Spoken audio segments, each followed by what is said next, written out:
బ్రహ్మదేవులకు ప్రణామం.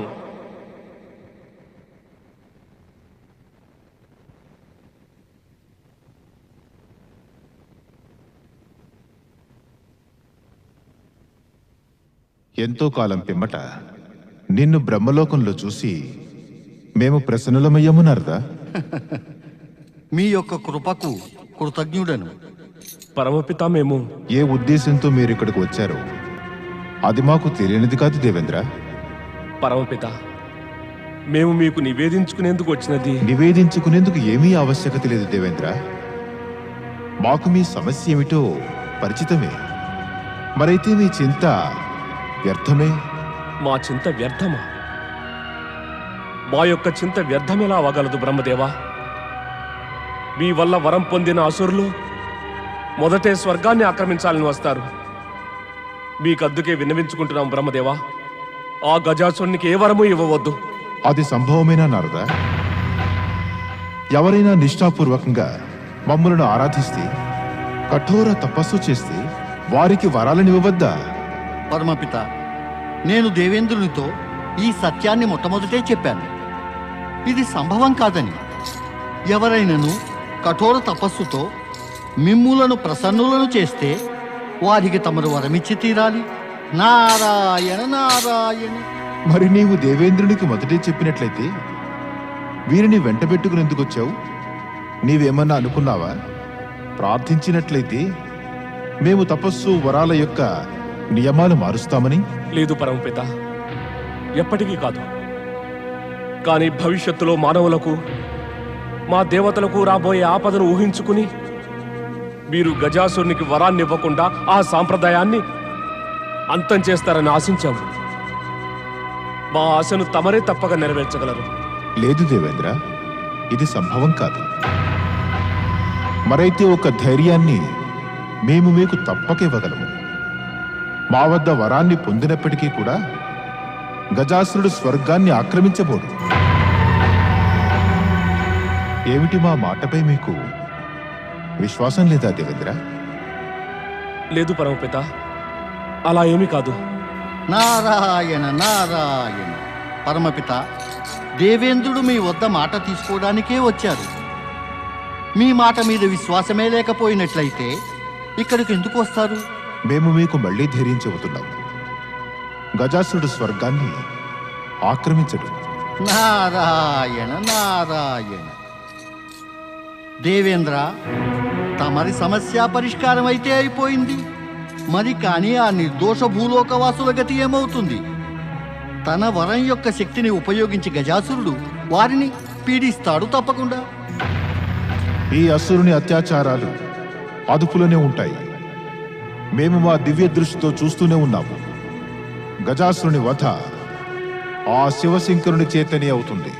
పరమపిత, మేమనుకుంటున్నది ఏ ప్రకారంగా మహిషాసురుని వధ దుర్గాదేవి చేతులు అయిందో అదే ప్రకారంగా దేవేంద్ర, దేవి దుర్గ అసాధారణ పరిస్థితుల్లోనే ప్రత్యక్షమవుతుంది.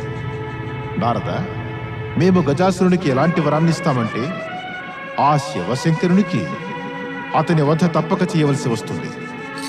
ఆశ్చర్యమే పరమపిత.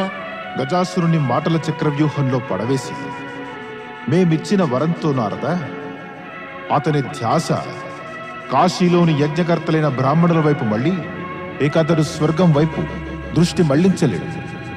అయితే కాశీలోని యజ్ఞకర్తలైన ఆ బ్రాహ్మణులు అతని అత్యాచారాల పాలవుతారా?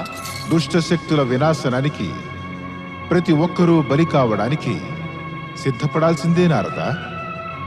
కాశీలోని యజ్ఞకర్తలైన బ్రాహ్మణుల భాగ్యంలో కష్టాలే ఉన్నాయి. కానీ చివరికి వారందరూ ఆ పరమేశ్వరుని కృపకు పాత్రులే అవుతారు. అందువల్ల వారికై చింతించకు.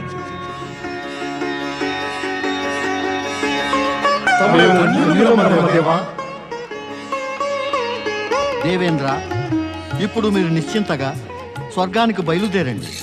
భూలోకవాసుల కోసం చింతను మాకు వదిలేయండి. మేమందరము మీ ఇరువురికి కృతజ్ఞులము. ఓం బ్రహ్మదేవాయ నమః. నారద, ఇప్పుడు నీ ఒక బాధ్యతను నిర్వర్తించాలి. ఆజ్ఞాపించండి పరమపిత. నేను మీ ప్రతి ఒక్క ఆజ్ఞను పరిపాలిస్తాను. కాశీలోని యజ్ఞకర్తలైన బ్రాహ్మణులను హెచ్చరించు, యజ్ఞేశ్వరుడైన శివుని ఆరాధన నుండి చెలించవద్దని.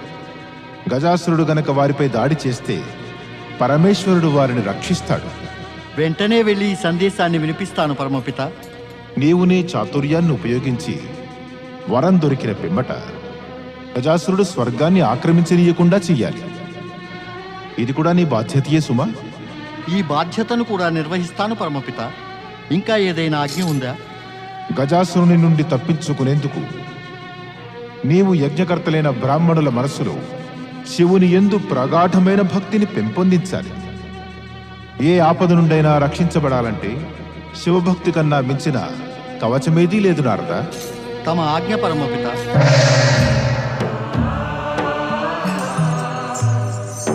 జయము శివశంకర, హర హర మహాదేవ. నంది,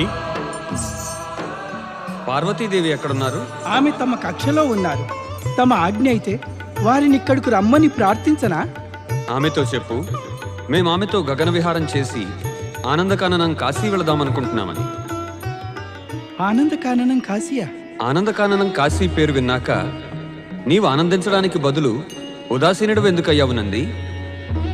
ఏమీ లేదు ప్రభు. నీవు ఏమీ లేదనడంలోనే చాలా ఉంది. నీవు విచారంగా ఎందుకున్నావంటే, ఒక మాట కైలాసాన్ని విడిచి బయటకు వెళ్ళిన పిమ్మట మేమిద్దరము ఎప్పుడు వస్తాము అనే మాటపై నీకు నమ్మకం లేదు. అది నిజమే ప్రభు. తమరు ఆనందకాననం కాశీ వెళ్ళి శీఘ్రమే కైలాసానికి తిరిగి వస్తారు కదూ? శీఘ్రమే తిరిగి రాకపోతే ఏ? పరమేశ, తమ వియోగంలో మేము అనాథులలాగా చింతతో విచారంగా ఉంటాము. కృప చూపి తమరు శీఘ్రమే తిరిగి రండి. అవును ప్రభు, తమరు శీఘ్రమే తిరిగి రండి. మేము శీఘ్రమే తిరిగి వస్తామని ఎలా మాట ఇవ్వగలము? శీఘ్రమే రావడం రాకపోవడం పార్వతీదేవి ఇచ్చపై ఆధారపడి ఉంటుంది. నంది, నీవు పార్వతీదేవిని ప్రార్థించు. మేము శీఘ్రమే తిరిగి వస్తాము. ఆమె తలుచుకుంటే మేము కూడా తప్పక తిరిగి వస్తాము. తమ ఆజ్ఞానుసారమే ప్రభు.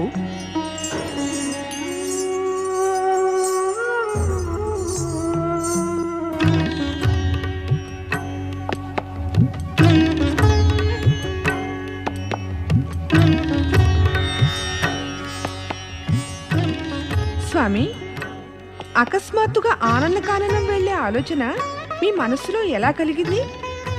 అయితే ఆనందకాననం కాశీ పేరు విన్నాక నీ మనసుకి ఆనందం కలుగలేదా దేవి? ఎందుకు కలగలేదు స్వామి? నాకైతే గగన విహారం చేయటం ఎంతో ప్రియమైనది. సృష్టి వివరాలపై దృష్టిని సారించటం నాకు చాలా ఇష్టం. గగన విహారం గురించి కాదు, మేము ఆనందకాననం మాట అడుగుతున్నాము దేవి. ఆనందకాననమైతే ఆనందకాననమే స్వామి. తమరు కాశీనగరానికి ప్రళయకాలంలోనూ మునిగిపోదనే వరాన్నిచ్చి దానిని పరమపూజితం చేశారు. మీ భక్తులు కాశీలో నివసించి తమరి ఆరాధన చేస్తే వారికి పునర్జన్మ ఉండదు. నీ అంతట నీవే నిన్ను మా నుండి ఎందుకు వేరు చేస్తున్నావు దేవి? నాకు అర్థం కాలేదు స్వామి. మీరు ఏం చెప్పాలనుకుంటున్నారు?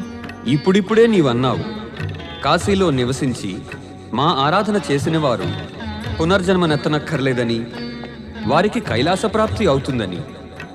అయితే మరి నీ యొక్క భక్తులకి వారికి ఏమీ ప్రాప్తించదా? నీవు సాక్షాత్తు శక్తి స్వరూపిణివి. నిన్ను ఆరాధించే వారికి లభించే సిద్ధులు వాటిని మేము కూడా ప్రసాదించలేము. లేదు స్వామి, నన్ను అధిక ప్రశంసలు చేయకండి. నాకెటువంటి శక్తులున్నా వాటికి కారణం మీరే. శివుడు లేకుండా శక్తి ఏమన్నా చేయగలదా? ఓం జగదీశ్వరాయ నమః స్వాహా స్వాహా. ఓం సోమేశ్వరాయ నమః స్వాహా స్వాహా. ఓం నాగేశ్వరాయ నమః స్వాహా స్వాహా. ఓం ఆరుద్రాయ నమః స్వాహా స్వాహా. ఓం కాశీ విశ్వేశ్వరాయ నమః స్వాహా స్వాహా. ఓం కాశీ విశ్వేశ్వరాయ నమః స్వాహా స్వాహా. హర హర మహాదేవ్. స్వామి, దేవర్షి నారదుడు మనకన్నా ముందుగానే ఇక్కడికి వచ్చాడు. మీరేమన్నా అతనికి చెప్పారా మనం ఇక్కడికి వస్తున్నామని? ఎన్నడూ చెప్పలేదు దేవి. ఎంతో సమయం నుంచి మేము నారదుని కలవలేదు. మాకు చాలా ఆతృతగా ఉంది. నారదుడు ఇక్కడికి ఏ ఉద్దేశంతో వచ్చాడోనని. మనము గనుక అక్కడికి వెళితే అతని ఆలోచనలు చెదిరిపోయి అతడు చెప్పాలనుకున్నదేదో చెప్పలేకపోవచ్చు. నీవు అంటున్నది కూడా నిజమే దేవి.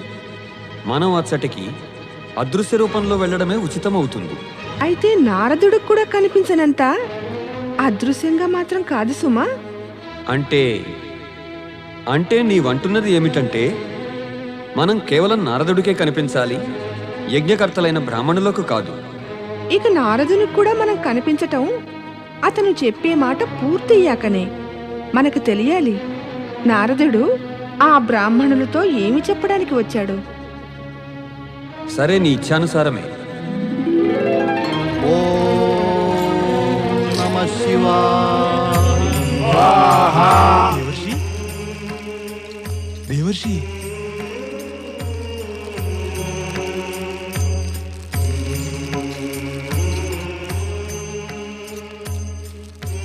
దేవర్షి, తమరు సాక్షాత్తు మా యజ్ఞభూమిపై ప్రత్యక్షమై మమ్మల్ని గౌరవాన్వితులను చేశారు.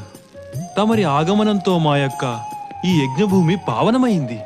అనండి దేవర్షి నారదునికి వద్దు బ్రాహ్మణ దేవతలారా, నేను ఈ యజ్ఞభూమిలో జయజయధ్వానాలకు అర్హుడను కాను. దేవర్షి, తమరు బ్రహ్మదేవుని మానసపుత్రులు, సప్త ఋషులతో సమానంగా మాకు పూజ్యులు. మేము కనుక జై జయధ్వానాలు చేయకపోతే మా యొక్క మనసులోని ఉత్సాహం ఎలా వ్యక్తమవుతుంది? బ్రాహ్మణోత్తములారా, జయజయధ్వానాలు చేయండి. యజ్ఞేశ్వరుడైన ఆ పరమశివునికి, జగత్తును సృష్టించిన బ్రహ్మదేవునికి, జగత్ పరిపాలకుడైన ఆ శ్రీ మహావిష్ణువుకి, అనండి త్రిమూర్తులు బ్రహ్మ విష్ణు మహేశ్వరులకి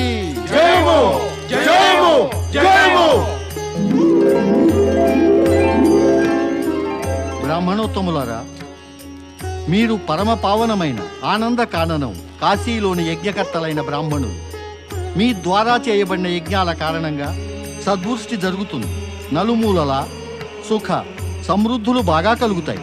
మేము ఇదంతా శివభక్తి కారణంగా మా కర్తవ్యం అనుకుని చేస్తున్నాము దేవర్షి. అది నాకు చాలా బాగా తెలుసును బ్రాహ్మణోత్తమ. మరైతే ఈ సమయాన్ని నేను మీ వద్దకు విశిష్ట సందేశాన్ని తీసుకొచ్చాను. మీరు మా కోసం విశిష్ట సందేశాన్ని తీసుకొచ్చారా దేవర్షి? ఎవరి సందేశం దేవర్షి? ఆ పరమపిత బ్రహ్మదేవులది. ఆ సందేశం వినాలని మాకందరికీ ఎంతో కుతూహలంగా ఉంది దేవర్షి. దయచేసి చెప్పండి. ఈ సందేశం సంతోషజనకం కాదు. ఈ సందేశాన్ని చెప్పడానికి నాకే సంకోచంగా ఉంది. సంకోచించకండి దేవర్షి. మేము మీరు చెప్పే ఎట్టి గంభీర సందేశాన్నైనా వినడానికి సిద్ధమే. శీఘ్రమే మీకు ఘోరమైన ఆపద వస్తుంది బ్రాహ్మణోత్తములారా. మీరు జాగ్రత్తగా ఉండవలసిన ఆవశ్యకత ఉంది. ఎలాంటి సంకటం దేవర్షి? ఈ ఆపద శక్తివంతులైన రాక్షసుల అత్యాచారాల వల్లనూ రావచ్చును. మరి కానీ మీరు యజ్ఞేశ్వరుడు శివుని ఆరాధనలో లీనమై ఉండండి. ఈ ఆనంద కారణం కాశీ పరమేశ్వరునికి పార్వతీదేవికి ప్రియమైన క్షేత్రం. ఇక్కడ నివసించే వారిని, ఇక్కడ ఉండి పరమేశ్వరుని ఆరాధించే భక్తులను వారు సదా రక్షిస్తారు. శివుని యొక్క ఆరాధనయే మాకు పరమధర్మము దేవర్షి. దానిని మేము ఎలా విడవగలము?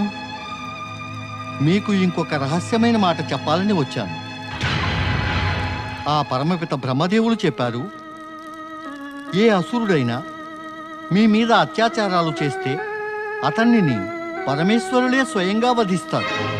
అందువల్ల మీరు యజ్ఞాలు ఇంకా ఆ పరమేశ్వరుని ఆరాధన నిశ్చింతగా చేస్తూ ఉండండి. అంతే. మీకు ఈ సందేశాన్ని ఇద్దామని నేను ఇక్కడికి వచ్చాను. దేవర్షి, ఈ సందేశాన్ని నీవు మా వద్ద ఎందుకు దాచావు? ప్రణామం పరమేశ. ప్రణామం మాత. పరమేశ, ఎట్టి రహస్యమైన మీ నుండి రహస్యంగా ఉండబోదు. నేను కేవలం నీకు మమ్ములను వివసులను చేయాలని ఉందా? ఆ గజాసురుని వధ మేము చేసేందుకు?